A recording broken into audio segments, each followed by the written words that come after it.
Joined this evening by Scott McClure of the Libertarian Party of Ohio. Now, you have a very exciting event coming up tomorrow. It's an introductory session to libertarianism. Explain to me a little bit about what you're going to be telling people tomorrow. Well, basically what we want to go over is, first of all, the philosophy of libertarianism, what it means, where it comes from, and so on, what the Libertarian Party is about, what the party platform is, what we stand for, and so on, and then finally our development efforts here in Ohio and in Wood County, Lucas County in particular. Okay, if you could sum up the party in just a short amount of time, how would you explain the beliefs and the values of a libertarian? Maximum individual freedom, minimized government intervention.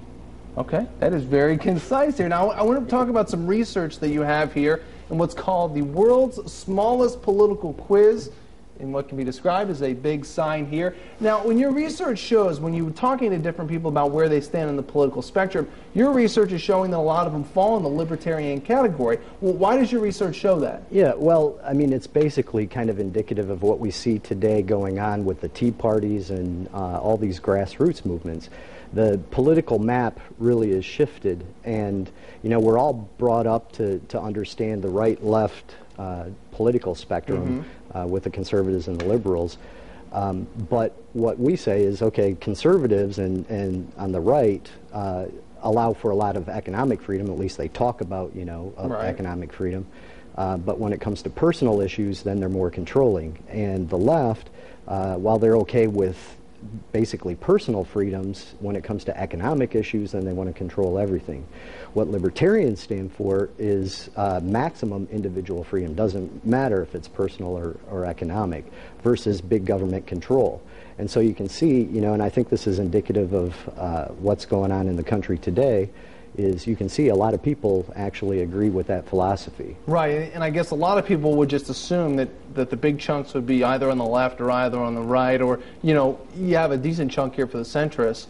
But your research is saying that people, while they fall here, might not consider themselves a libertarian. Right, well, that's one of the challenges we face, is to actually get that message out. What is libertarianism? Who are we? Where are we? And so on. Okay. Did this number surprise you, this big, huge chunk up here? No, not really, because libertarianism, if you really understand it, is really kind of what America's all about. It's what our founding fathers set forth when they wrote the Declaration of Independence and the Constitution and the Bill of Rights and so on. So it's really what we know inherently, but, you know, we're brought up to understand politics in this left-right spectrum. All right, so as we take our quiz down in our last couple of seconds here, tell us when and what time the event is tomorrow. It's tomorrow night at the Wood County Library at the main branch in Bowling Green at 6:30 to 8:30. Okay, people need to sign up, any admission fee or anything like that? Totally open to the public. Free information? Absolutely. That's what we like in these tough economic times here. Scott McClure, Libertarian Party of the state of Ohio, thank you very much for your time. Thank you. And that is tonight's Talkback.